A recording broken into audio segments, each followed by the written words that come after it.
All right, welcome back to my last Stanley Cup playoff round 2 preview. This one between the Calgary Flames and the Edmonton Oilers, the Battle of Alberta. So we move from the first matchup, the Panthers and the Lightning, the Battle of Florida, and now for our last matchup, it's the Battle of Alberta. So it's shaping up to be an excellent second round. The first round, obviously, we had the Flames beating the Stars in Game 7 overtime. They were that close to being eliminated. And by the way, the Flames are my pick to win the Cup, so that was a scary moment for me. But here we are, the Battle of Alberta. So here's my bracket. I went 7 out of 8 in round 1. Let me know how you did on your bracket in the comment section below, how many you got right. If you did better than me or worse than me. The only one I missed, Edmonton and LA. So we're doing pretty good on our brackets so far. We'll see if that continues. Let's start our preview here. So game 1 is Wednesday, May 18th in Calgary at 7:30 p.m. Mountain Time, which is 9:30 p.m. Eastern and 6:30 p.m. Pacific.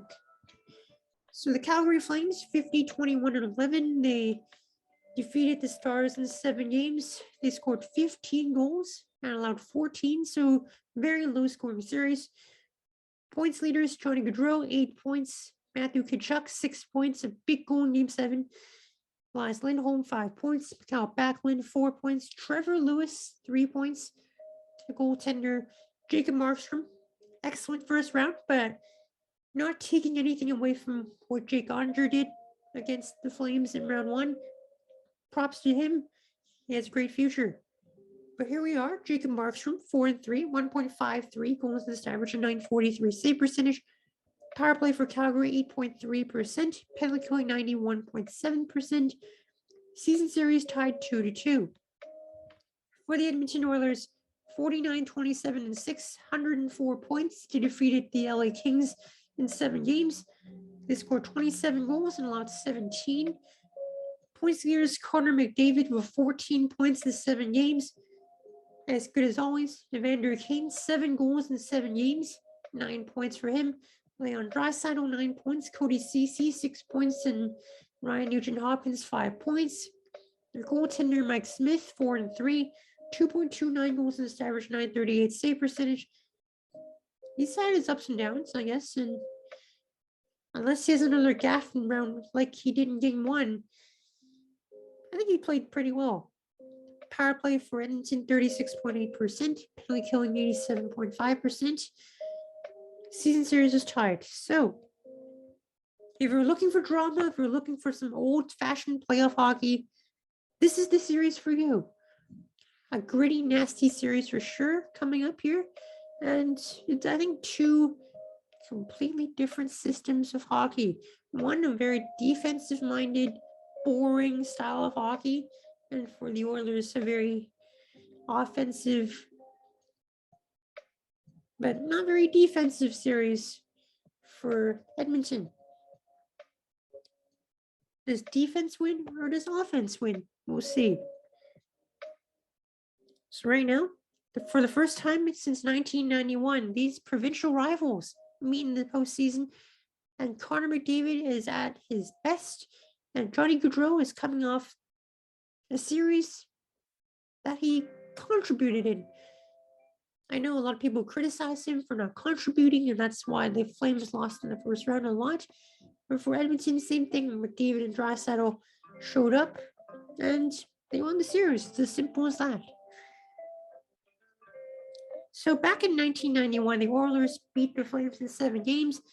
In 1988, it was the Oilers in a sweep. In 1984, it was another 7-gamer in the Oilers' favor.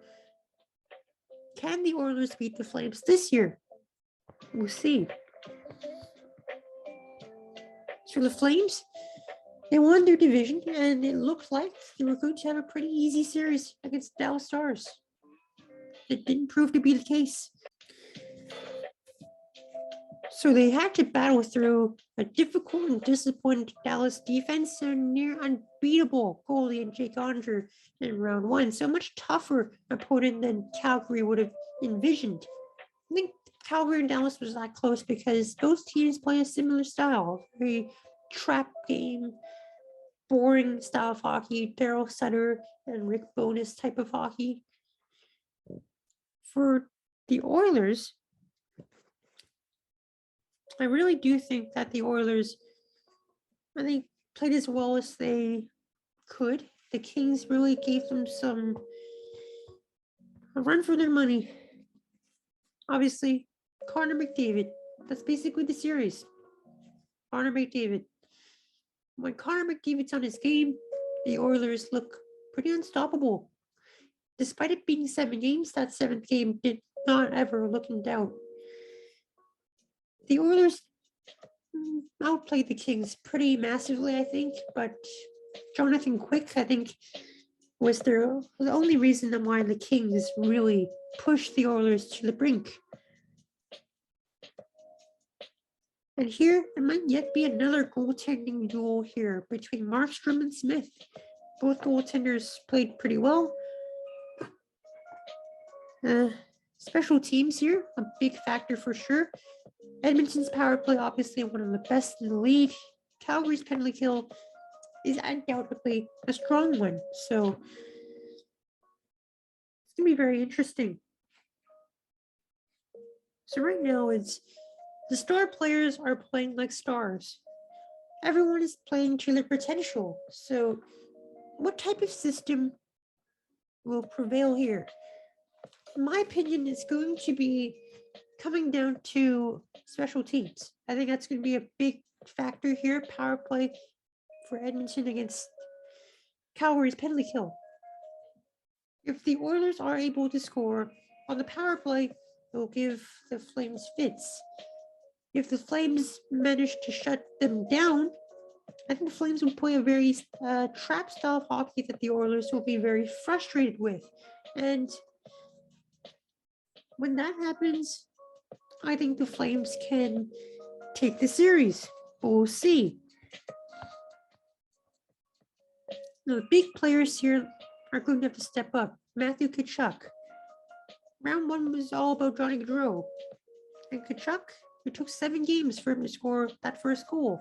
And if the Flames want to beat the Oilers, they will need to score goals. The Oilers aren't like Dallas. The Oilers actually score goals. That's the difference. So the Oilers aren't a team that's reliant on their goaltender. They're a team that really pushes and scores a lot. So the Flames will need to shut that down. Defense does not win everything. I think the style of hockey is, I think, a very good style to beat the Oilers with, but the Flames need to score. The Flames need to score as many goals as they did in the regular season and really push the Oilers to the brink as quickly as possible, because the Oilers will make you pay if you don't. And then Matthew Tkachuk will play a very big role in this series because we know how physical this is going to be. And Matthew Tkachuk can frustrate the Oilers with goal scoring and with some other antics. This could be a very interesting storyline filled series. We might even see some suspensions.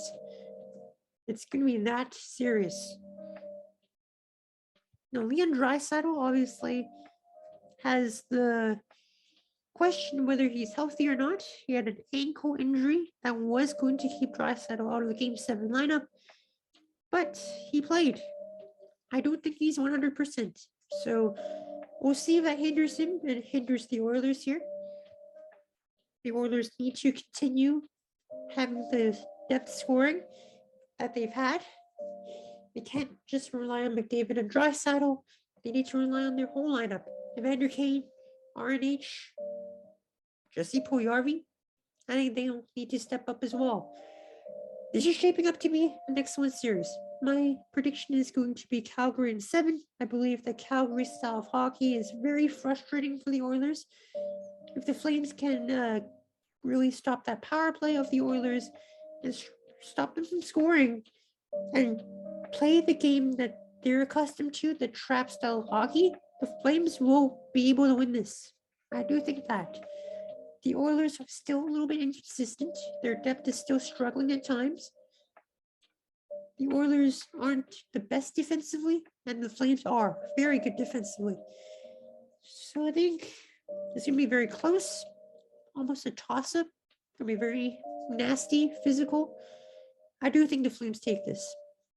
The Flames, I think, are destined to have that run under Daryl Sutter, and we'll see what happens. Defense might just win this championship. I do have the Flames winning the cup, so that's obviously what I'm going to say. Defense wins championships. All right. So let me know who you think is going to win this series in the comment section below, and how you did in your bracket in the comment section below. That's all the round 2 brackets, and we'll see you in the conference finals when we preview those series. It's going to be very exciting hockey coming up. It's going to be a no hockey day today, so it's sad. We'll see you tomorrow for hockey, and hope you enjoy the hockey coming up. It's going to be very exciting, and we'll see you later. Take care, everyone.